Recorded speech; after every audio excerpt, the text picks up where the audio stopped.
नमस्कार, आप देख रहे हैं चंद्र ग्रहण स्पेशल कालचक्र और मैं हूं आपके साथ अंजलि आनंद।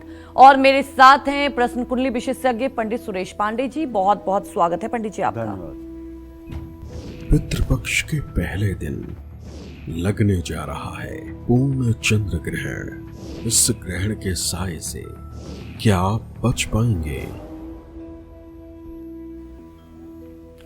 तो जी हाँ, 7 सितंबर को साल का आखिरी चंद्र ग्रहण लगने वाला है। क्या ये चंद्र ग्रहण हमारे देश में दिखेगा? ये चंद्र ग्रहण आंशिक है या पूर्ण? कितने बजे से इसकी शुरुआत होगी? कब से इसका सूतक लगेगा? कब ये चंद्र ग्रहण अपने चरम पर होगा और कब इसका प्रभाव बिल्कुल खत्म हो जाएगा? ये वो सारे सवाल हैं जो आपके मन में होंगे और मेरे भी मन में है। चंद्र ग्रहण का सभी 12 राशि वालों पर कैसा असर होगा? किन राशियों के लिए ये चंद्र ग्रहण सबसे खतरनाक साबित होने वाला है और किन राशियों को ये चंद्र ग्रहण सुकून देकर जाएगा? यही आज कालचक्र में पंडित सुरेश पांडे जी आपको बताएंगे। तो अगर आप भी चंद्र ग्रहण के बुरे साए से बचना चाहते हैं और पाना चाहते हैं चंद्र ग्रहण से जुड़ी हर छोटी जानकारी, तो ध्यान से देखिए आज का हमारा ये स्पेशल शो। इसके अलावा अगर आपका भी कोई सवाल है तो आप हमें फोन कर सकते हैं। हमारा नंबर है 012066524415 और अपनी चर्चा की शुरुआत करें उससे पहले जान लेते हैं आज का शुभ मुहूर्त।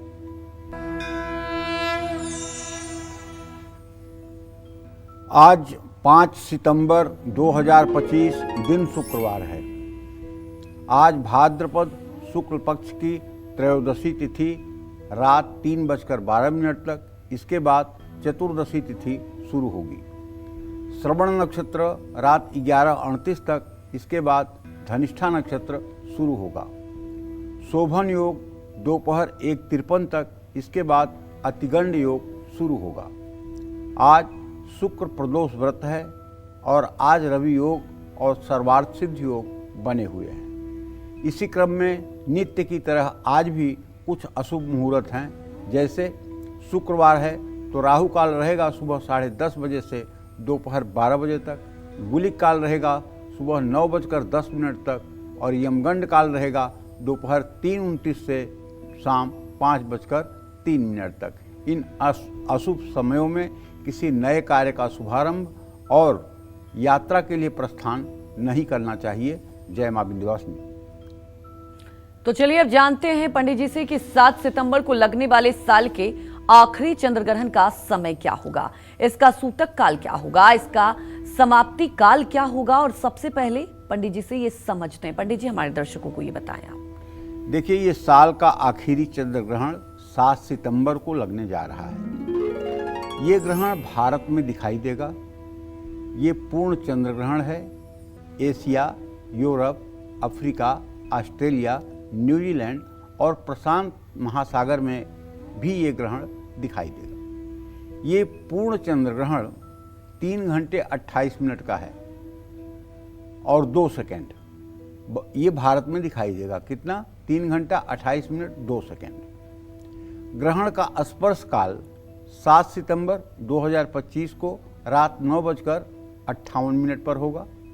ग्रहण का मध्य काल 7 सितंबर की रात 11:41 पर होगा और ग्रहण का मोक्ष काल 8 सितंबर की मध्य रात्रि 1:26 पर होगा। पूर्ण चंद्र ग्रहण का सूतक 7 सितंबर को दोपहर 12:19 से शुरू होगा। ग्रहण के सूतक की समाप्ति 7 सितंबर की मध्य रात्रि अर्थात 8 नवंबर की सुबह 1:26 पर होगा। 7 सितंबर को साल का आखिरी और पूर्ण चंद्र ग्रहण माना जा रहा है और है भी। कुंभ राशि और पूर्वा भाद्रपद नक्षत्र पर यह ग्रहण लगने जा रहा है। देखिए, चंद्र ग्रहण का संबंध मन, भावना और मानसिक स्थिति से होता है। इसलिए ये घटना न सिर्फ खगोलीय दृष्टि से महत्वपूर्ण है बल्कि आध्यात्मिक, मानसिक और ज्योतिषीय दृष्टि से भी इसका गहरा प्रभाव सभी पर पड़ने वाला है। जय मां विंध्यवासिनी। तो 7 सितंबर को लगने वाला चंद्र ग्रहण किस राशि में लग रहा है? ग्रहण काल में नक्षत्रों की स्थिति क्या होगी और किन राशि वालों के लिए साल का आखिरी चंद्र ग्रहण अशुभ है? चलिए अब इसी के बारे में पंडित जी से जान लेते हैं। बताएं पंडित जी। देखिए, चंद्र ग्रहण का नक्षत्र से भी कुछ संबंध है उसका भी असर आम जन के ऊपर पड़ता है, ये मैं आपको बताना चाहूँगा। 7 सितंबर को पूर्णिमा का श्राद्ध है और साल का दूसरा और आखिरी चंद्र ग्रहण है। 7 सितंबर को लगने वाला पूर्ण चंद्र ग्रहण पूर्वा भाद्रपद नक्षत्र में लगने जा रहा है। जिन लोगों का जन्म पूर्वा भाद्रपद नक्षत्र में हुआ है उनके लिए भी चंद्र ग्रहण शुभ नहीं है। पूर्वा भाद्रपद नक्षत्र में जन्मे लोगों को कष्ट, रोग और धन हानि का खतरा हो सकता है। चंद्र ग्रहण कुंभ राशि में लगने जा रहा है। ऐसे में इसका अर्थ ये होगा, जो मैं आपको बताना चाहूँगा, कि चंद्र ग्रहण जब कुंभ राशि में लग रहा है तो कुंभ राशि में राहु चंद्रमा को पीड़ित कर रहा है। जिस राशि पर ग्रहण लगता है उसके लिए ग्रहण अशुभ साबित होता है। चंद्र ग्रहण के प्रभाव के कारण कुंभ राशि वालों को भय, क्रोध, रोग, शोक, दुर्घटना और शत्रुता का सामना करना पड़ सकता है। कुंभ राशि वालों को थोड़ा संभल कर रहने की जरूरत है। आपके व्यक्तित्व पर चंद्र ग्रहण का नकारात्मक प्रभाव पड़ेगा। वैवाहिक जीवन पर अच्छा असर नहीं होगा। जीवन साथी की सेहत का भी ध्यान रखना होगा। साझेदारी का कारोबार है तो थोड़ा सतर्क होकर के आगे बढ़ना पड़ेगा। जय मां विंध्यवासिनी। तो चलिए अब बात कर लेते हैं राशियों की, और सबसे पहले शुरुआत करते हैं मेष राशि की। 7 सितंबर को लगने वाला चंद्र ग्रहण मेष राशि वालों के लिए कैसा रहने वाला है? क्या ये ग्रहण इनके लिए शुभ होगा या अशुभ? साथ ही इन्हें ग्रहण काल में कौन सी सावधानी बरतनी चाहिए, ये जानते हैं।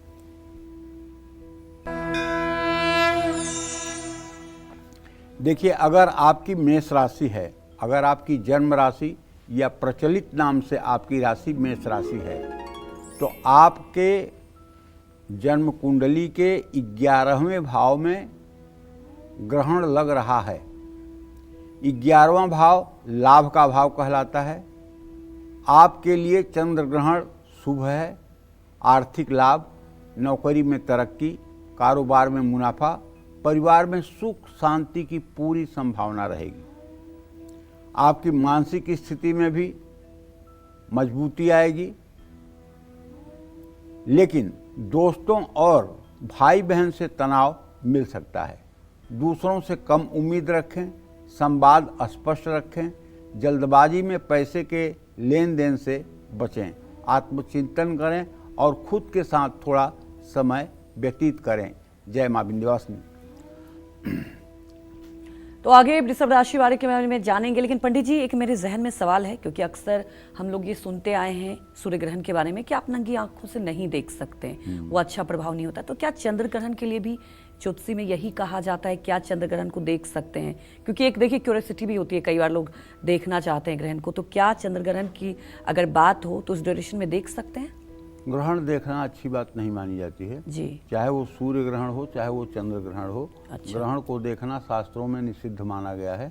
और अगर आप देखने की इच्छा ही रखते हैं तो एक्सरे प्लेट जो होती है उसके थ्रू आप देख सकते हैं, या रंगीन चश्मा लगा करके आप देख सकते हैं। खुली आंखों से देखने पर कुछ लोगों को नुकसान हो जाता है। अच्छा। ऐसा तो नहीं कि 100 लोग देखेंगे तो 100 लोग अंधे हो जाएंगे, लेकिन 100 में से 1-2 लोगों के ऊपर इसका बुरा इफेक्ट पड़ सकता है। ठीक है जी। जैसे दुर्घटना हर गाड़ी की तो नहीं होती है ना, हजारों में एक आध गाड़ी की होती है, लेकिन दुर्घटना से सावधानी के लिए बोर्ड जगह जगह लगे रहते हैं सबको अलर्ट करने के लिए। तो इसलिए बुराई चाहे थोड़ी ही हो, लेकिन बुराई बुराई ही होती है। बिल्कुल। तो इसलिए चंद्र ग्रहण को भी नंगी आंखों से नहीं देखना चाहिए। जी, तो बिल्कुल देखिए दर्शकों को मैं यही कहना चाहूंगी, जैसा कि आपने सुना पंडित जी को, कि आप चंद्र ग्रहण को भी नंगी आंखों से ना देखें। अगर आप देखना चाहते हैं तो आप एक्सरे से, आप रंगीन चश्मा लगा के देख सकते हैं, जैसा कि पंडित जी ने भी बताया। चलिए आगे बढ़ जाते हैं और बात कर लेते हैं वृषभ राशि वालों के बारे में कि 7 सितंबर को लगने वाले चंद्र ग्रहण का साया वृषभ राशि वालों पर कैसा होगा। ग्रहण के बाद इनके जीवन में क्या बदलाव होंगे, साथ ही ग्रहण काल में किन बातों का इन्हें ध्यान रखना है, आइए जानते हैं। वृषभ राशि के जातकों के लिए 7 सितंबर को लगने वाला चंद्र ग्रहण शुभ फल देगा। आपकी राशि से 10वें भाव यानी करियर भाव में चंद्र ग्रहण लग रहा है। कार्यक्षेत्र पर इसका सकारात्मक प्रभाव पड़ेगा, लेकिन नौकरी बदलने में किसी तरह की जल्दबाजी आपको नहीं करनी चाहिए। अपने वरिष्ठ अधिकारियों से विवाद नहीं करना चाहिए। कार्यक्षेत्र में राजनीति का शिकार होने से बचें। आपको अपनी और अपने पिता की सेहत का ध्यान रखना होगा। मानसिक तनाव भी हो सकता है। परिणाम पर बहुत ध्यान न देते हुए सिर्फ कर्म करना चाहिए, इससे भी आपको सफलता मिलेगी। जय मां विंध्यवासिनी। तो आने वाले चंद्र ग्रहण में हम सभी को कौन से उपाय करने चाहिए और कौन सा दान करना चाहिए जिसमें हमें चंद्र ग्रहण के बुरे प्रभाव से बच सकें, आइए जानते हैं। बताएं पंडित जी। चंद्र ग्रहण पर दीपदान जरूर करना चाहिए। दीपदान का मतलब ये नहीं होता किसी को दिया देना चाहिए। दीपदान का मतलब होता है कि मिट्टी के दिए में तिल का तेल या देसी गाय का घी लगाकर भर करके उसमें रुई की बत्ती डाल करके दीप प्रज्वलित करना चाहिए। संक्रांति, सूर्य ग्रहण, चंद्र ग्रहण, वैधृति योग, व्यतिपात योग, उत्तरायण दक्षिणायन, एकादशी, शुक्ल पक्ष की चतुर्दशी तिथि, क्षय तिथि, सप्तमी और अष्टमी पर स्नान करके अपने घर के आंगन में घी से भरा मटका और जलता हुआ दीपक भूमि देव को दान करना चाहिए। अब तो है ही नहीं है आंगन, तो आप अपने बालकनी में भी छोटा सा पात्र रख सकते हैं। इससे ओजस्वी काया प्राप्त होती है। अब सवाल आता है कि ग्रहण में दान क्यों जरूरी है। महर्षि वशिष्ठ के अनुसार कन्या, मिथुन, मीन, तुला, मेष और धनु संक्रांति में दिए हुए दान का अनंत गुना फल प्राप्त होता है। उत्तरायण या दक्षिणायन में दिए हुए दान का करोड़ गुना फल मिलता है। गंगा के किनारे दिए हुए दान का लाख गुना फल मिलता है। खटशीति संक्रांति यानी जब सूर्य मिथुन, कन्या, धनु और मीन राशि में प्रवेश करते हैं तो उस दिन दिया गया दान 1000 गुना फल देता है। चंद्र ग्रहण में दिया दान लाख गुना और सूर्य ग्रहण में दिया दान 1000 गुना फल देता है। व्यतिपात योग में दिए दान का अनंत फल होता है। किसी भी ग्रहण में गाय, भूमि, सोना और धान का दान महाफलदायी होता है। पद्म पुराण के उत्तरखंड और गरुड़ पुराण के धर्मकांड के अनुसार स्वर्ग अग्नि की पहली संतान है।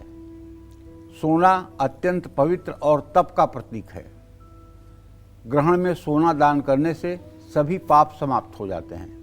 भूमि भगवान विष्णु का स्वरूप मानी गई है। भूमि पालन करने वाली, धारण करने वाली धरित्री है, इसीलिए पृथ्वी का एक नाम धरित्री भी है। जो ग्रहण में भूमि का दान करता है वो तीनों लोकों का पुण्य प्राप्त करता है। भूमि का दान करना मुश्किल होता है, ऐसे में मिट्टी का बर्तन या किसी धातु की प्लेट दान करना चाहिए। गाय सूर्य की पुत्री है। गाय जीवन, प्रकाश और संपदा की जननी है। ग्रहण के समय गोदान करने से अनेक जन्मों के पापों का क्षय होता है। गाय नहीं दे सकते तो गाय की मिट्टी या चांदी की प्रतिमा दान कर सकते हैं। इन तीनों वस्तुओं का दान करना तीनों लोगों को देने के समान अत्यंत महापुण्यकारी माना गया है। ग्रहण में तुला दान पुण्य देता है। तुला दान क्या होता है? अपने वजन के बराबर का अनाज दान करना तुला दान कहलाता है और ये ग्रहण दोष को समाप्त करता है। ग्रहण काल में सभी दान भूमि दान के समान, सभी ब्राह्मण ब्रह्मा के समान और सभी जल गंगा जल के समान हो जाता है। ग्रहण पर अन्न का दान करने से अन्न और धन की स्थिरता मिलती है। पके हुए अन्न का दान न करें। सिर्फ कच्चा अन्न जैसे चावल, गेहूं, दाल, आटा ये सब दान करना चाहिए। ग्रहण में कपड़े और तिल का दान यमदंड से रक्षा करता है। काले तिल, कपड़े और घी, दीपक का दान करने से पितृदोष और पूर्व जन्म के पापों का क्षय होता है। चंद्र ग्रहण में चांदी और सूर्य ग्रहण में सोना देना श्रेष्ठ होता है। ग्रहण में आसन यानी कुशा का आसन या कंबल दान करने से भी मनोकामना पूरी होती है। जय मां विंध्यवासिनी। तो देखिए, आज कालचक्र आप सबके लिए बेहद महत्वपूर्ण है, क्योंकि पंडित जी आपको बता रहे हैं चंद्र ग्रहण पे आपको क्या करना चाहिए, क्या नहीं करना चाहिए, और खास तौर पर किन राशि पर इसका इम्पैक्ट होगा। अगर आपके जहन में भी कोई सवाल है तो आप हमें फोन कर सकते हैं, पंडित जी से सीधे सवाल पूछ सकते हैं। आपके टेलीविजन स्क्रीन पर नंबर फ्लैश हो रहे होंगे, इस नंबर पर आप कॉल करके सवाल पूछ सकते हैं। वहीं हमारी एक दर्शक भी जुड़ चुकी हैं पुणे से, आप सवाल पूछ सकती हैं। प्रणाम पंडित जी, मेरा नाम रेखा है जी, बोलिए। हाँ पंडित जी, मैं अपने पति के बारे में पूछना चाहती हूँ। मेरा पति का बर्थ डेट 9 अक्टूबर 1978 है और पंडित जी मेरे पति का बहुत कर्जा चढ़ा हुआ है। एक कर्जा उतारने के लिए दूसरा लेना पड़ रहा है। हालत बहुत खराब है पंडित जी, प्लीज कोई उपाय बताइए। और पंडित जी मुझे ये पूछना था, हमारे घर में श्री यंत्र तस्वीर में मड़ी हुई है, वो क्या रखना ठीक है? और पंडित जी एक और सवाल था कि हम लोग जो ऑनलाइन पूजा कराते हैं, जहाँ हम पहुँच नहीं पाते वहाँ हम ऑनलाइन पूजा कराते हैं, वो मान्य है क्या? पितृ पक्ष की पूजा वगैरह हम ऑनलाइन करा सकते हैं? देखो, पूजा तो कहीं भी होगी तो मान्य हो जाएगा, चाहे ऑनलाइन हो चाहे ऑफलाइन हो, लेकिन होनी चाहिए। जैसे आपने हमसे कह दिया कि आप हमारे लिए पूजा करिए और हमने आपके लिए सही में पूजा किया मनोयोग से, तो इसका लाभ तो आपको मिलेगा, इसमें तो कोई संदेह नहीं है। लेकिन पूजा होनी भी चाहिए। इस समय विश्वसनीयता का बड़ा अभाव है। संकल्प लेने के बाद भी, पूजा का अनुष्ठान लेने के बाद भी लोग भगवान से नहीं डर रहे हैं और पूजा नहीं कर रहे हैं।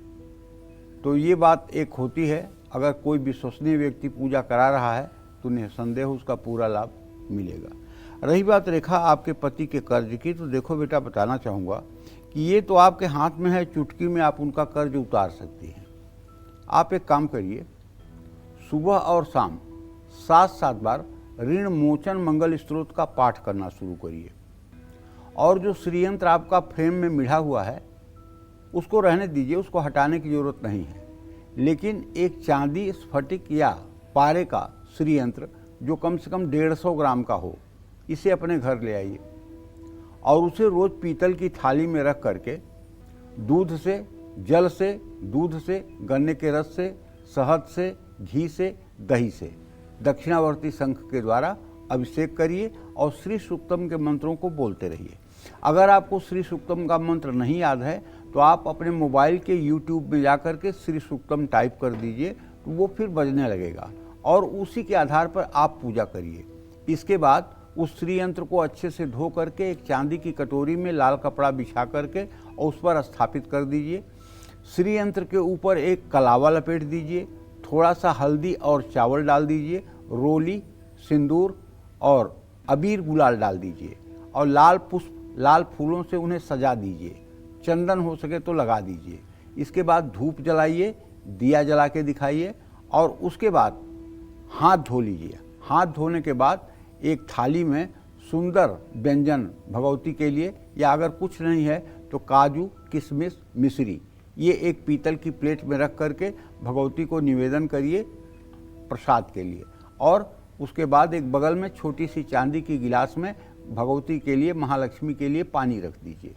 उसके बाद में हो सके तो एक पान का पत्ता बीड़ा बनाकर लौंग की कली चुभोकर वो श्रीयंत्र पर रख दीजिए।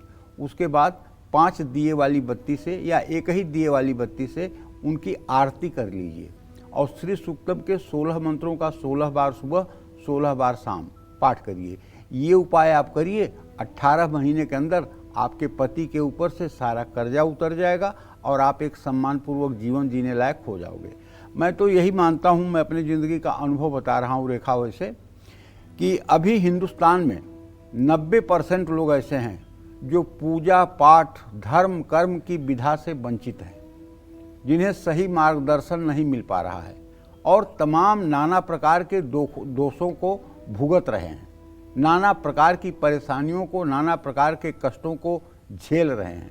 अगर उन्हें भी धर्म का ज्ञान हो जाए और धर्म के पथ पर चलना शुरू कर दें तो मैं विश्वास के साथ कह सकता हूँ सब लोगों के जीवन में खुशियाँ आ सकती हैं, इसमें कोई दो राय नहीं है। जय मां विंध्यवासिनी। आगे पंडित जी से मिथुन राशि वालों के बारे में भी जानेंगे, लेकिन पंडित जी अक्सर कालचक्र में मैंने देखा है कि आपने ये जिक्र किया है, हमारे दर्शकों को बताया कि जब भी ग्रहण हो तो आप मानसिक जप करें। क्या इसके पीछे कोई वजह है कि मानसिक जप ही करना चाहिए? आपने कहा है कि उस वक्त मंत्रों का तेज उच्चारण करके नहीं, आप मन के अंदर ही उच्चारण करें। इसके पीछे क्या कोई वजह है? ऐसा नहीं है। अच्छा। अगर साधक की प्रारंभिक अवस्था है, हाँ साधना, देखो जप जो होता है वो 4 प्रकार से होता है जी। पहला जप होता है वाचिक, दूसरा जप होता है उपांश, और अब इसको दूसरी भाषा में हम कर्मकांड की भाषा में समझा रहे हैं। जी। बैखरी, बैखरी माने बोलकर, मध्यमा माने उपांशु, ओठों को हिलाकर, पश्यति माने बिना मतलब की कोशिश किए मंत्र जप चले, परा, परा जो है वो नाभि से चलता है, वो अपने आप मंत्र जप होने लगता है। ये 4 अवस्थाएं होती हैं। लेकिन प्रारंभिक अवस्था जो होती है, शुरुआत जहाँ से आदमी करता है जी। जैसे कबूतर को देख करके बच्चा क पढ़ता है, उसी तरह से पहले बैखरी में ही मंत्र जप करना चाहिए। जब बैखरी की स्थिति अच्छी हो जाएगी तो उपांशु में अपने आप को परिवर्तित हो जाएगा। आपके होठ हिलेंगे लेकिन बगल में बैठा हुआ व्यक्ति आपके मंत्र जप को नहीं सुनेगा। जी। और जब बैखरी में भी सिद्धि आपको प्राप्त हो गई तो ये पश्यति अर्थात केवल आप मंत्र को आंखों से देख रहे हैं और मंत्र चलने लगेगा। और जब ये स्थिति भी गाढ़ हो जाएगी तो इसके बाद परा, जो मतलब कि आपके नाभि से प्रकट होगा और हर समय इसका धुनकारा चलता रहेगा। ऐसा व्यक्ति जो है ऋषि तुल्य हो जाता है, ऐसा व्यक्ति जो है ईश्वर के सानिध्य में हो जाता है। तो ये जप करने की 4 विधाएं हैं। 4 विधाओं में आप किस योग्यता के छात्र हैं, किस योग्यता के आप हैं, वो आपको करना चाहिए जी। जैसी आपकी योग्यता हो। अगर साधना का प्रारंभिक काल है तो फिर आपको बोल बोल के ही जप करना चाहिए। अगर आपकी साधना का थोड़ा अच्छा स्तर है तो आप मानसिक रूप से भी जप कर सकते हैं। चौथे प्रकार वालों की तो संख्या न के बराबर ही है समाज में। तीसरे प्रकार तक के लोगों की संख्या है, जहाँ तक मेरे अनुभव की बात है जी। तो माला पर मानसिक जप भी किया जा सकता है। और एक बात, मंत्र का अजप करने से, मंत्र के जप की अपेक्षा अजप करने से हजारों गुना ज्यादा फल मिलता है। अजप माने जो बिना जपे जप जाए, अजप, जिसका जप न हो जप हो जाए, अजप, ठीक है। जैसे राम, राम नाम का आपको जप करना है तो रा सोचते हुए श्वास को नाभि तक ले जाइए और म सोचते हुए श्वास को बाहर निकालिए, रा म। जैसे कुछ लोग गायत्री मंत्र का करते हैं, ओम भूर्भुवः स्वः तत्सवितुर्वरेण्यम, यहाँ तक श्वास को ले जाइए नाभि तक, भर्गो देवस्य धीमहि धियो जो नः प्रचोदयात्, ये सोचते हुए श्वास को बाहर निकालिए। अगर ये वाली साधना केवल 10 माला हो जाए जी। और 1 साल हो जाए, अरे तो उस आदमी की धोती आकाश में सूखेगी, वो कोई साधारण नहीं होगा। उल्टा नाम जपत जग जाना, वाल्मीकि भय ब्रह्म समाना। इसका तो एक अर्थ लोग ये करते हैं कि वाल्मीकि ने मरा किया तो वो मतलब कि जो है ब्रह्मपद को प्राप्त कर गए। और इसका एक दूसरा अर्थ जो हमारे गुरुदेव बताते हैं, वो कहते हैं कि जप का उल्टा होता है अजप, जप का उल्टा होता है अजप। तो उल्टा नाम माने जप नहीं अजप करते हुए, उल्टा नाम जपत जग जाना, वाल्मीकि भय ब्रह्म समाना। अजप करने से वाल्मीकि जो है ब्रह्म के समान हो गए जी। हाँ, तो कहने का सही है जी बिल्कुल। तो चलिए अब बात कर लेते हैं मिथुन राशि वालों के बारे में कि 7 सितंबर को लगने वाला चंद्र ग्रहण मिथुन राशि वालों को सुख देगा या दुख। क्या साल का आखिरी चंद्र ग्रहण इनके लिए खुशियां लेकर आ रहा है या नहीं, ये जान लेते हैं। देखिए, आप मिथुन राशि के अगर जातक हैं तो आपको बताना चाहूँगा कि आपकी कुंडली के भाग्य स्थान में चंद्र ग्रहण लगने जा रहा है। 9वां भाव धर्म और पिता का भाव ज्योतिष शास्त्र में माना जाता है। आपके लिए चंद्र ग्रहण मध्यम फलदायी रहेगा। गुरु समान किसी व्यक्ति या पिता से मतभेद हो सकता है। विदेश यात्रा की प्लानिंग आपकी प्रभावित हो सकती है। खर्च बढ़ सकता है। हालांकि आपके रुके हुए काम तो बनेंगे, रुका हुआ धन भी मिलेगा। अचानक कहीं से लाभ मिलने की भी संभावना है, लेकिन आपकी अपनी सेहत का भी ध्यान रखना होगा। धर्म कर्म में ज़्यादा ध्यान लगाएं, इससे निसंदेह आपको लाभ मिलेगा। जय मां विंध्यवासिनी। आने वाली 7 तारीख को साल का आखिरी चंद्र ग्रहण लग रहा है। ऐसे में ग्रहण से पहले, ग्रहण के दौरान और ग्रहण के बाद इन्हें कौन सी सावधानियां बरतनी चाहिए, ये जानते हैं। ग्रहण से पहले सभी खाने पीने की चीज़ों में तुलसी या कुसा डाल देना चाहिए। 7 सितंबर को रविवार है, ऐसे में एक दिन पहले से ही तुलसी तोड़ लें। ग्रहण शुरू होने से पहले स्नान करके मंत्र जप करें। 7 सितंबर को सिर्फ शुद्ध और सात्विक आहार लें, लेकिन जब इसका सूतक काल होगा तो उस समय आहार और जल के लिए भी शास्त्रों में निषेध किया गया है। केवल वृद्ध, बालक और रोगी, ये 3 लोग जल ग्रहण कर सकते हैं। बाकी अगर आप स्वस्थ हैं तो सूतक काल में अन्न और जल का ग्रहण नहीं करना चाहिए और सोना भी नहीं चाहिए। सिर्फ मंत्र जप और ध्यान करना चाहिए। गर्भवती महिलाओं को चाहिए कि घर से बाहर न निकलें, चाकू या कैंची से कोई चीज़ काटें नहीं, और दिन में गर्भवती महिलाएं बिल्कुल सोएं नहीं, टेढ़ी होकर के बैठे नहीं। हर समय मतलब कि जो है या तो चलती फिरती रहें या तो स्वस्थ आसन में बैठ करके भगवत नाम का जप करें। ग्रहण काल में 9:57 से रात 1:26 तक अगर आप बैठ करके सीताराम सीताराम, राधे श्याम राधे श्याम, राधा राधा, कृष्ण कृष्ण कुछ भी नाम जप कर लें तो मैं दावे के साथ कह सकता हूँ कि सारी परेशानी आपकी दूर होगी और गर्भवती महिलाओं के लिए वरदान बन जाएगा। हाँ, कुछ लोगों को चाहिए कि मंत्र अगर आपको सिद्ध करना है, जैसे अमूमन महिलाएं नज़र उतारने का मंत्र सिद्ध करती हैं, कोई व्यक्ति मतलब कि अपना कोई लक्ष्मी का मंत्र सिद्ध करता है, उसके लिए भी यह समय जो है बहुत बड़ा वरदान है। क्यों? क्योंकि मैं आपको एक बात बहुत सही बता दूं, अगर आप अनुभव करेंगे, लेकिन ये बड़े अनुभवी लोगों के अनुभव की चीज़ है, सबको समझ में नहीं आएगा। ग्रहण काल में सूर्य और चंद्रमा परस्पर सप्तम होते हैं और सूर्य और चंद्रमा के साथ राहु और केतु होते हैं, तभी पूर्णिमा तिथि होती है, तभी ग्रहण होता है। ऐसे समय में सुषुम्ना नाड़ी का प्रवाह जरूर चलता है। सुषुम्ना नाड़ी का मतलब कि दोनों नासिका के छेदों से एक बराबर वायु निकलती है, अंदर जाती है, बाहर आती है। ये क्रम काफ़ी समय तक होता है।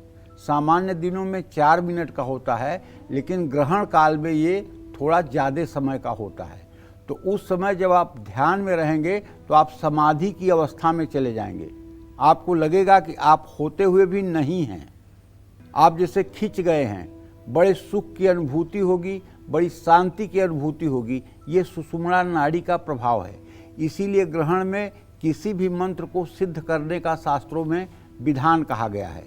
अगर कोई मंत्र है जिसे आप सिद्ध करना चाहते हैं तो उस मंत्र का जप आप ग्रहण काल में करें। वह मंत्र निश्चित रूप से आपका सिद्ध हो जाएगा और आपकी मनोकामना को पूर्ण करने वाला होगा, आपके मनोरथ को पूर्ण करने वाला होगा। और उसका प्रयोग जब भी आप करेंगे तो उसका प्रयोग कभी निष्फल नहीं जाएगा। हाँ, ग्रहण के बाद एक कहावत हमारे यहाँ देहातों में प्रचलित है, प्रजा का नहान राजा का दान। जो लोग गरीब हैं, जिन लोगों के पास धन दौलत की कमी है, उन्हें सिर्फ किसी पवित्र नदी में जाकर स्नान कर लेने मात्र से ग्रहण का अच्छा फल मिलता है। लेकिन जो लोग संपन्न हैं उन्हें चाहिए कि ग्रहण के बाद स्नान करके कुछ दान जरूर करें। अन्नदान, वस्त्रदान, भूमिदान, कुछ दान जरूर करें और दान करने के बाद ही अन्न ग्रहण करें। दान का ग्रहण काल के बाद बहुत बड़ा महत्व है।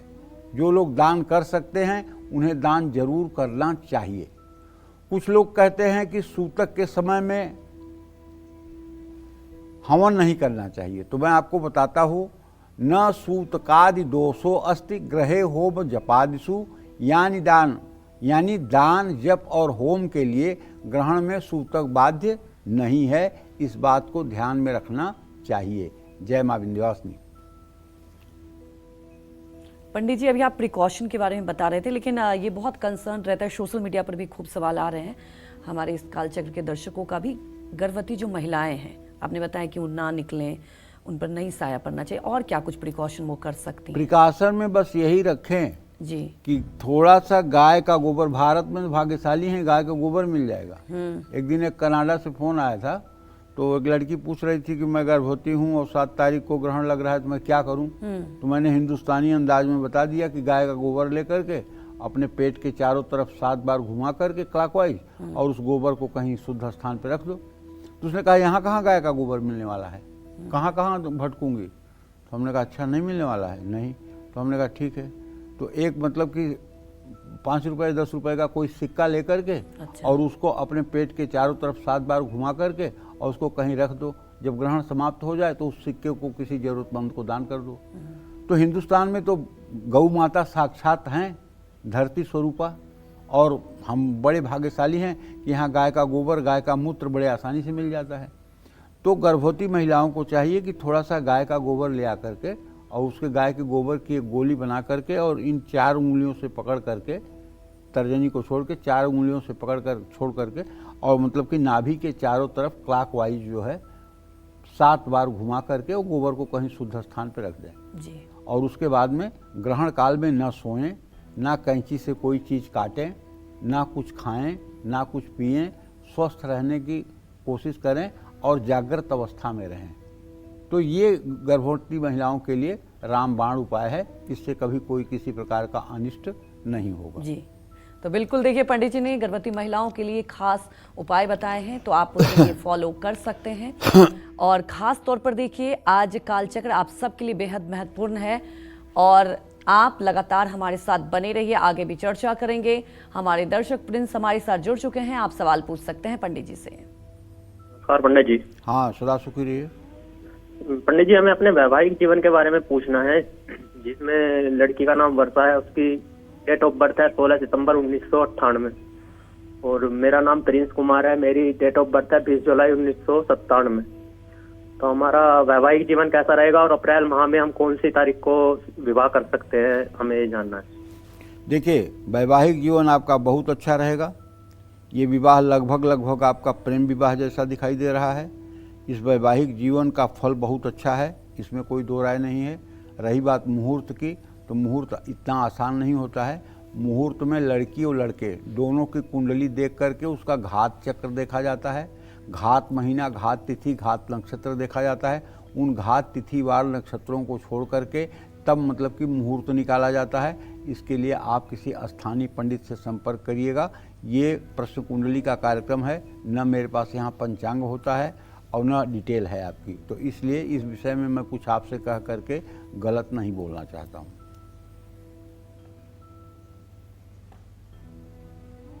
तो चलिए बारी आती है कर्क राशि वालों की। 7 सितंबर को लगने वाला चंद्र ग्रहण कर्क राशि वालों के लिए क्या कुछ लेकर आ रहा है। क्या ग्रहण के कारण इनका तनाव बढ़ेगा, क्या ग्रहण के कारण इनकी मुश्किलें बढ़ेगी, आइए जानते हैं।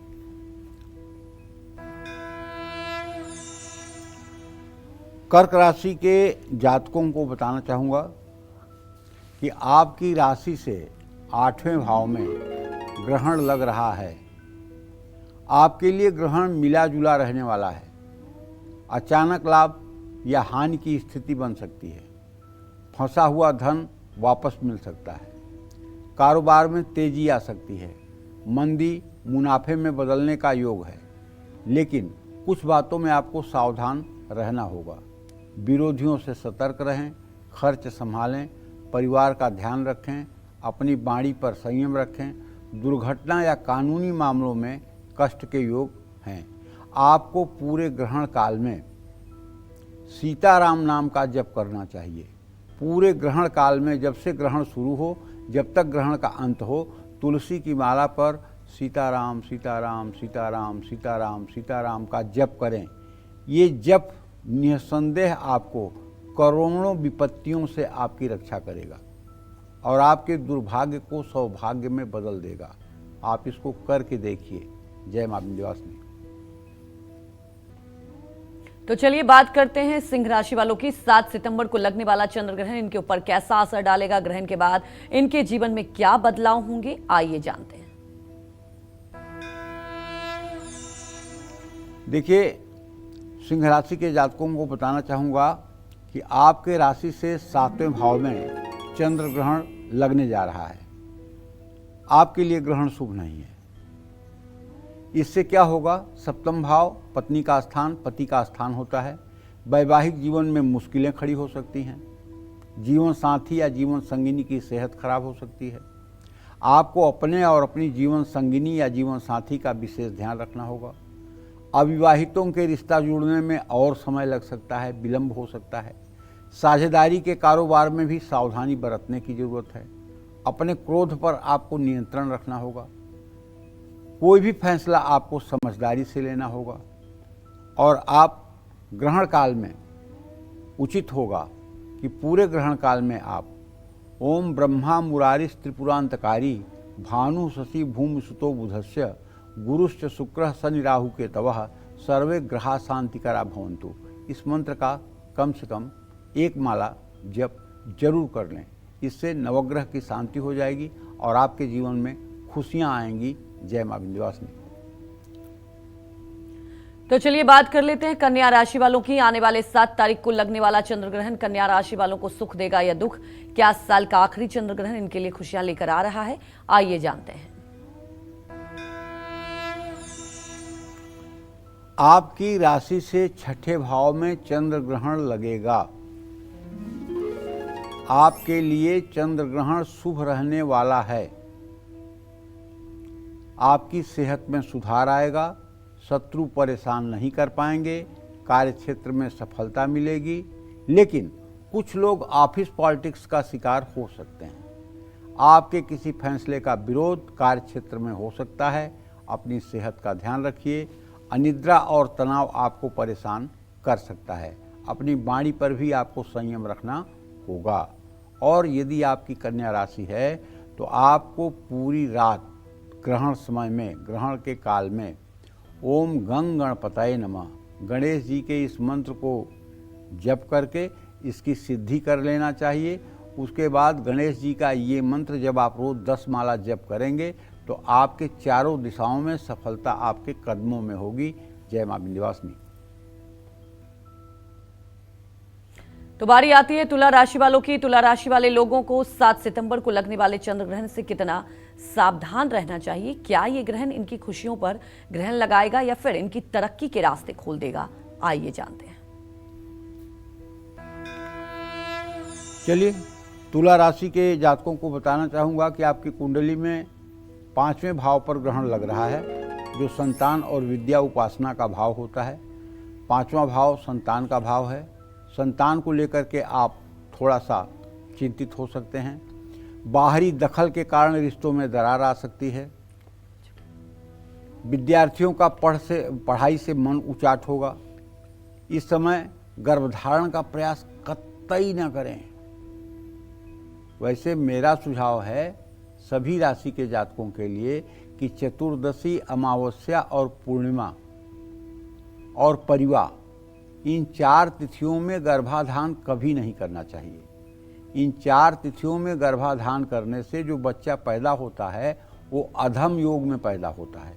अधम योग का मतलब सूर्य और चंद्रमा साथ हों तो अधम योग होता है, और सूर्य चंद्रमा केंद्रस्थ हों तब भी अधम योग होता है। और अधम योग में पैदा हुआ व्यक्ति चाहे जितना बड़ा तेज तर्रार हो, चाहे जितना ब्रिलियंट हो, वो जब भी 100% एफर्ट लगाएगा तो उसे 60-70% से ज़्यादा का रिजल्ट नहीं मिलेगा। इसलिए माता पिता को ही समझदारी का परिचय देना चाहिए। किसी शिशु को धरती पर लाने के पहले मुहूर्त का सदुपयोग करना चाहिए, और कोई भी फैसला लेने के पहले अच्छी तरह से आपको सोच विचार करके ही फैसला लेना चाहिए। जय मां विंध्यवासिनी। पंडित जी, जैसा कि आपने बताया दर्शकों को कि ग्रहण के दौरान नहीं खाना चाहिए, लेकिन आपने कहा बच्चे खा सकते हैं, बीमार खा सकते हैं, लेकिन कुछ लोग ट्रैवल भी कर रहे होते हैं, कहीं कोई फंसे होते हैं, तो वैसी स्थिति में वो लोग क्या कर रहे हैं? जो लोग ट्रैवल कर रहे हैं उन लोगों को भी बैठ करके भगवान का भजन करना चाहिए मन में। मन तो आपका आपके पास है। मंदिर में तो आपको जाने की छूट है नहीं। ग्रहण में, ग्रहण में जो भी पूजा होती है मानसिक होती है जी।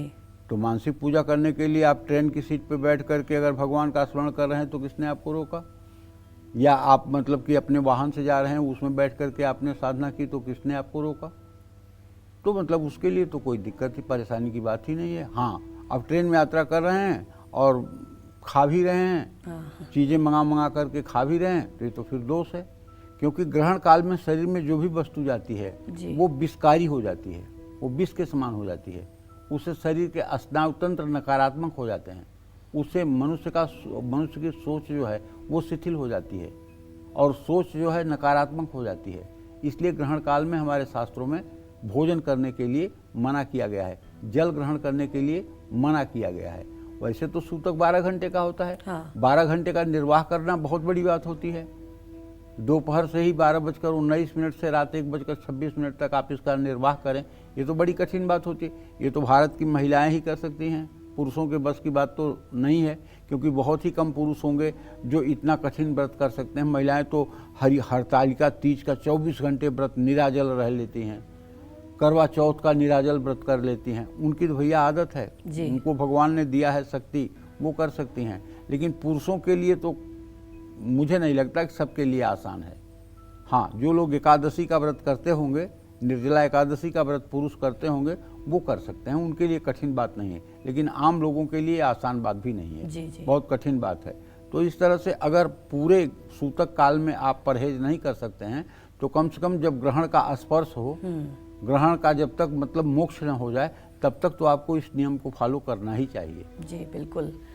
तो पंडित जी लगातार आज आपको उपाय भी बता रहे हैं, साथ ही राशि के अनुसार ये भी बता रहे हैं कि आपको क्या कुछ करना चाहिए और आपकी राशि पर कितना असर होगा। लगातार हमारे साथ बनी रही। हमारी दर्शक भी गुड़िया हमारे साथ जुड़ चुकी हैं बिहार से, आप सवाल पूछ सकती हैं। जय माँ विंध्यवासिनी पंडित जी। जय माँ विंध्यवासिनी बेटा। पंडित जी, मैं आपसे एक सवाल करना चाह रही हूँ कि पंडित जी, मैं सुंदरकांड का पाठ करना चाहती हूँ, तो मंगलवार करूँ या शनिवार को? और दूसरा कि मेरे पति की तरक्की के लिए कौन सा व्रत मैं रखूँ? और एक सवाल और है, मेरे पति को कंधे में दर्द है, डॉक्टर से दिखाया तो बोले फ्रोजन शोल्डर है, लेकिन ये कब तक चलेगा? बहुत बेचैनी का दर्द होता है पंडित जी, उसके लिए कुछ उपाय बताइए।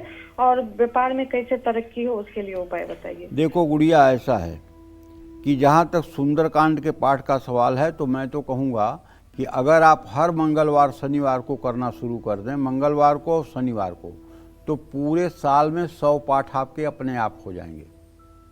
पूरे साल में 100 मंगलवार और शनिवार मिलाकर के आते हैं, 100 से ज़्यादा ही आते हैं, 108 आ जाते हैं। तो अगर आप हर मंगलवार शनिवार को सायंकाल सुंदरकांड का पाठ करें और हनुमान जी के चित्र के सामने दिया जला करके और भोग लगा करके पाठ करें, तो आपके घर की सारी समस्याओं का समाधान तो ऐसे ही हो जाएगा। जहाँ तक आपके पति के कारोबार या व्यवसाय का प्रश्न है गुड़िया, तो उसके बारे में बताना चाहूँगा कि उन्हें सफलता मिलेगी, लेकिन अभी बहुत अच्छी सफलता नहीं मिल रही है। और जहाँ तक फ्रोजन शोल्डर का सवाल है, तो इसको तो किसी योगा के टीचर से दिखलाना चाहिए, जो योगा जानता हो, वो फ्रोजन शोल्डर ठीक कर सकता है। डॉक्टर तो इसमें सिर्फ टेबलेट और टिकिया दे सकते हैं या फिजियोथेरेपी के लिए आपको राय दे सकते हैं। लेकिन जो लोग योगा के एक्सपर्ट हैं, जो लोग योगा करना जानते हैं बहुत अच्छी तरह से, वो लोग फ्रोजन शोल्डर को 10 मिनट के अंदर ठीक कर सकते हैं। तो किसी योग के अच्छे विशेषज्ञ से परामर्श लें, इसमें ज्योतिषीय उपाय कार्य नहीं करेगा। जय मां विंध्यवासिनी। तो अब जानते हैं वृश्चिक राशि वालों के बारे में कि चंद्र ग्रहण का क्या असर होगा, ये ग्रहण इनके करियर, नेचर और फ्यूचर पर कितना इंपैक्ट डालेगा।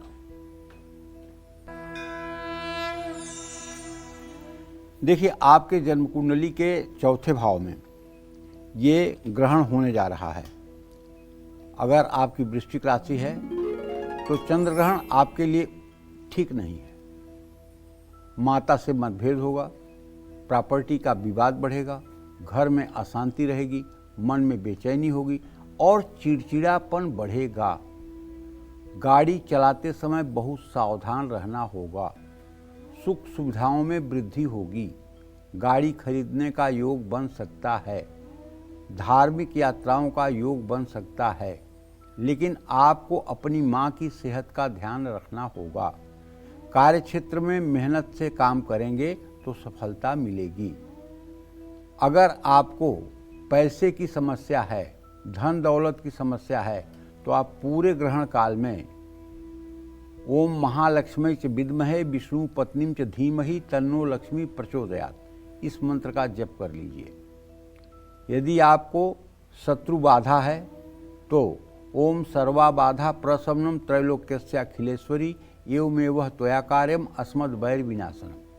अगर आपको सब प्रकार का सुख चाहिए तो ओम सर्वा बाधा विनुर्मुक्तो धन धान्य सुतान्वितः मनुष्यो मत प्रसादेन भविष्यति न संशय, इस मंत्र का जप कर लीजिए। मनोकामना के अनुसार यदि आप मंत्रों का जप करेंगे और ग्रहण काल में करेंगे तो निश्चित रूप से ये मंत्र आपके सिद्ध हो जाएंगे और आपके जीवन में सकारात्मक परिवर्तन होगा। जय मां विंध्यवासिनी। धनु, मकर, कुंभ और मीन राशि वालों पर चंद्र ग्रहण अपना क्या प्रभाव डालेगा? ग्रहण के बुरे प्रभाव से बचने के लिए इन्हें कौन से खास उपाय करने चाहिए, ये सब बताएंगे आपको पंडित जी। लेकिन उसके पहले हमारे दर्शक हमारे साथ जुड़ चुके हैं, जानकी आप सवाल पूछ सकती हैं। हेलो पंडित जी, प्रणाम। हाँ, सदा सुखी रहिए। पंडित जी, मेरा 3 सवाल है। तो मेरा बड़ा लड़का है, वो 27/6/2006 का जन्म है उसका।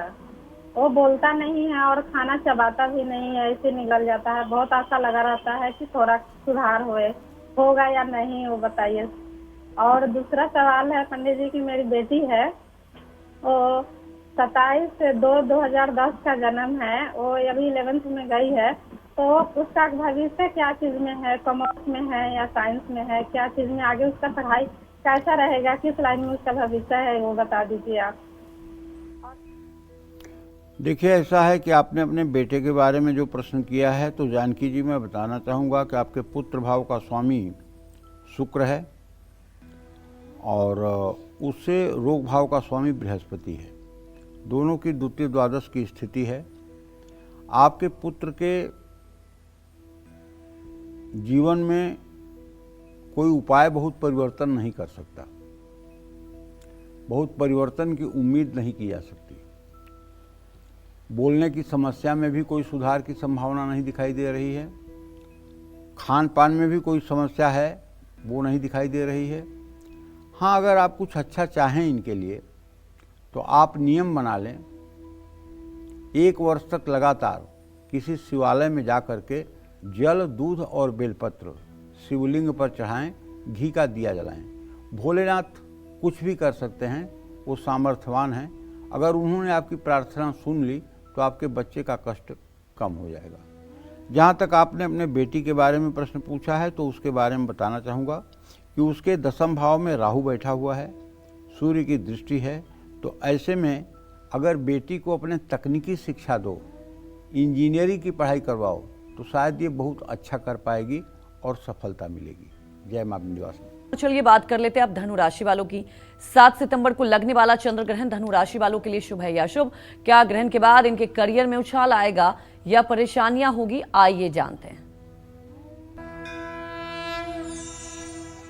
यदि आपकी धनु राशि है तो आपके 3रे भाव में, आपके पराक्रम के स्थान में चंद्र ग्रहण लगने जा रहा है। आपके लिए चंद्र ग्रहण शुभ रहने वाला है। त्रिष्ठाय गते पापो जन्मांगो शोभना भवेत।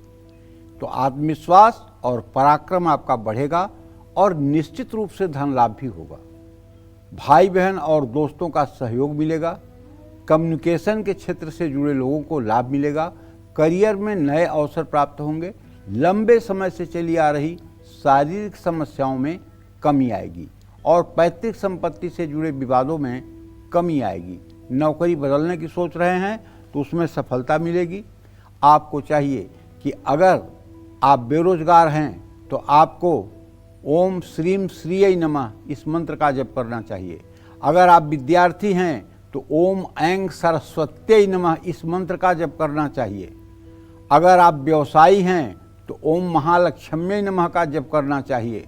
अगर आप आध्यात्मिक क्षेत्र में लगे हुए हैं तो आपको नाम जप करना चाहिए। सीताराम, राधे श्याम, हरे राम राम राम हरे हरे, हरे कृष्ण कृष्ण कृष्ण हरे हरे, राधा राधा, शिव शिव, इन नामों का जप भी आपको करना चाहिए। जय मां विंध्यवासिनी। तो आगे मकर राशि वालों के बारे में जानेंगे, लेकिन उसके पहले हमारे एक दर्शक शैलेंद्र जुड़ चुके हैं। आप सवाल पूछ सकते हैं। जी शैलेंद्र, सवाल पूछ सकते हैं। नमस्ते पंडित जी। हाँ, सदा सुखी रहिए। शैलेंद्र बोल रहा हूँ प्रतापगढ़ राजस्थान से। मेरी जन्म दिनांक है 20/5/1968। जी जन्म स्थान कोटा। जी। दिन के 12:43। मेरा वैवाहिक जीवन जो है वो थोड़ा अस्थिर सा हो रहा है, तनाव है, मानसिक तनाव भी बहुत ज्यादा है। दूसरा प्रश्न मेरे छोटे वाले बेटे के लिए है। उसका जन्म 12 जनवरी 2002 है, प्रतापगढ़ राजस्थान। समय 12:03। उसका भविष्य और उसका स्वभाव दोनों के बारे में जानना था। अब देखो, पहली बात तो ये कहना चाहूँगा शैलेंद्र भैया कि 57 साल की उम्र में अगर आपके वैवाहिक जीवन में तनाव हो रहा है तो ये तो बड़े दुर्भाग्य की बात है। वैसे आपके प्रश्न के हिसाब से शनि और सूर्य की स्थिति जो बनी हुई है वो मतलब कि जो है षडाष्टक योग की बनी हुई है तो मतभेद, इसमें कोई दो राय नहीं है। लेकिन इस मतभेद को ठीक भी किया जा सकता है और ठीक करने का जो उपाय है वो आपके हाथ में है, न कि आपके पत्नी के हाथ में। आपके हाथ में ये है, आप ओम संग शनैश्चराय नमः इस मंत्र का 10 माला जब पीपल के नीचे बैठ करके 102 दिन लगातार कर लीजिए, तेल का दिया जला के, तो आपके पारिवारिक जीवन अर्थात आपके धर्म पत्नी के साथ आपकी कटुता समाप्त हो जाएगी। जहाँ तक आपने अपने बेटे के बारे में प्रश्न पूछा है तो उसके बारे में बताना चाहूँगा कि द्वितीयेश और सप्तमेश मंगल और बुध की स्थिति जो है वो द्वितीय द्वादश की है। बेटा पढ़ाई में अभी बहुत अच्छा नहीं कर रहा है और अच्छे सुपरविजन की ज़रूरत है और अच्छे उसके देख रेख की ज़रूरत है, तभी जाकर के चीज़ें ठीक होंगी। जय मां विंध्यवासिनी। तो चलिए अब बात करते हैं मकर राशि वालों की। आने वाले 7 तारीख को लगने वाले पूर्ण चंद्र ग्रहण मकर राशि वालों के लिए कैसा रहने वाला है? क्या ग्रहण के बाद इन्हें आर्थिक तंगी सताएगी? आइए जानते हैं।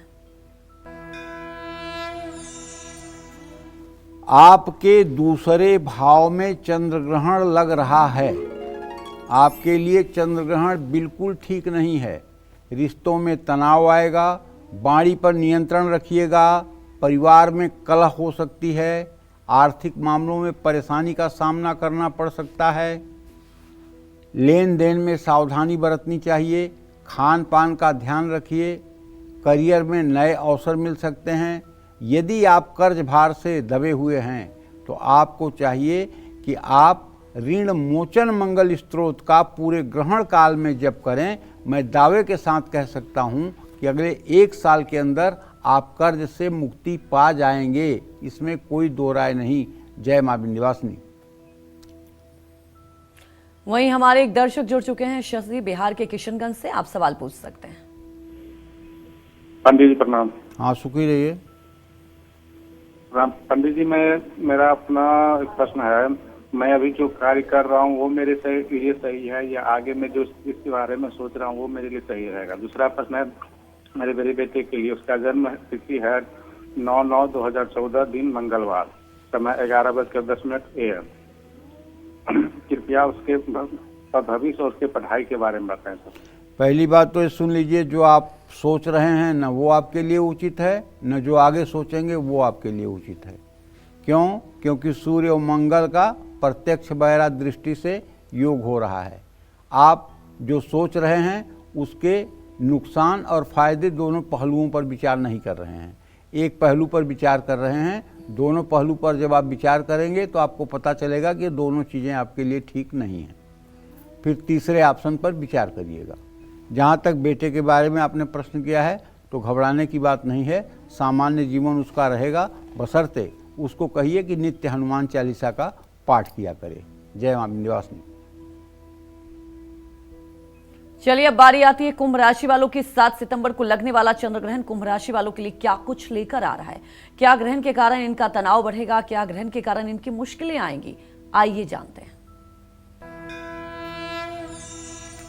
कुंभ राशि के जातकों की हम पहले ही बात कर चुके हैं, लेकिन जो लोग देख नहीं पाए हैं उनके लिए एक बार फिर से बताना चाहूँगा। चंद्र ग्रहण का प्रभाव उनकी राशि पर कैसा रहने वाला है। चंद्र ग्रहण कुंभ राशि में लग रहा है। कुंभ राशि में राहु चंद्रमा को पीड़ित कर रहा है। जिस राशि पर ग्रहण लगता है उसके लिए ग्रहण अशुभ होता है। चंद्र ग्रहण के प्रभाव के कारण कुंभ राशि के जातकों को भय, क्रोध, रोग, शोक, दुर्घटना और शत्रुता का सामना करना पड़ सकता है। कुंभ राशि वाले थोड़ा संभल कर रहने की जरूरत है।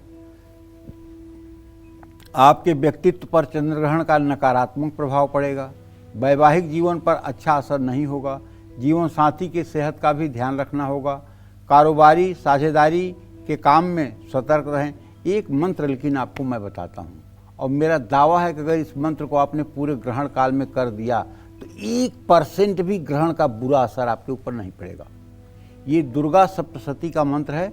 सप्त श्लोकी दुर्गा का दूसरा मंत्र है। आप देख लीजिए अपनी सप्त श्लोकी दुर्गा की किताब, दुर्गा सप्तशती की किताब।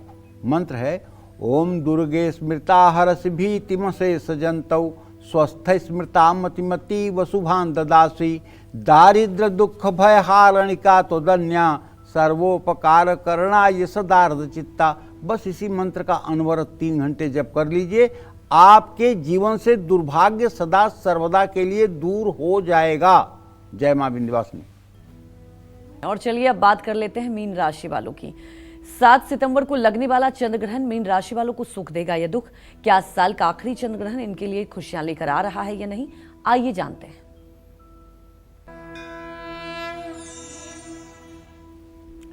देखिए, मीन राशि के जातकों को बताना चाहूंगा कि आपके राशि के 12वें भाव में ये ग्रहण लगने जा रहा है।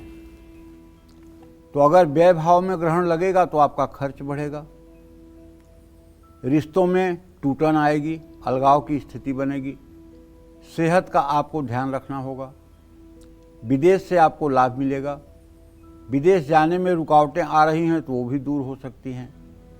मीन राशि को चाहिए, मीन राशि के जातकों को चाहिए कि जब तक ग्रहण रहे रात 9:57 से 11:26 तक, तब तक आप ग्रहण के समय में अपने इष्ट देव के मंत्रों का जप करते रहें। आप जिसे भी इष्ट मानते हैं, भगवान शिव को मानते हैं, राम को मानते हैं, कृष्ण को मानते हैं, भगवती दुर्गा को मानते हैं, जिसे भी आप इष्ट मानते हैं उस मंत्र का आपको जप करते रहना चाहिए।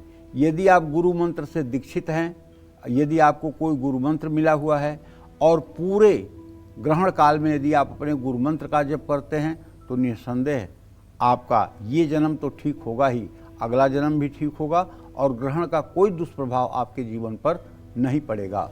जय मां विंध्यवासिनी। पंडित जी, कुछ ऐसे भी लोग हैं जिन्हें अपनी राशि के बारे में नहीं जानकारी है, तो वैसे लोग क्या करें ग्रहण में? देखो, ऐसा है ना, जन्म राशि का पता न हो ये बात तो ठीक है, लेकिन नाम राशि का तो पता लगभग सबको है। तो जिन लोगों को अपनी जन्म राशि नहीं पता है वो लोग अपनी नाम राशि के हिसाब से भी अगर उपाय करेंगे तो उन्हें उतना ही फल मिलेगा, इसमें कोई दो राय नहीं है। लेकिन चाहे राशि पता हो या ना पता हो, चाहे और विधान आप कर पाएं या ना कर पाएं, लेकिन हमारा आग्रह है 3 चीज़ें जरूर करनी चाहिए। एक तो ग्रहण लगने से पहले 9:57 से पहले स्नान कर लेना चाहिए और स्नान करके साधना कर लेना चाहिए। जय मां विंध्यवासिनी। पंडित जी, हमारे दर्शकों को इतनी महत्वपूर्ण जानकारी दी, आपका बहुत बहुत धन्यवाद।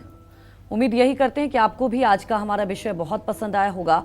कल फिर एक नए विषय और आपकी परेशानियों को दूर करने के लिए ढेर उपाय लेकर आएंगे हम पंडित सुरेश पांडे जी के साथ। तब तक कालचक्र की पूरी टीम को अनुमति दीजिए और खबरों में बने रहने के लिए देखते रहिए News 24। नमस्कार।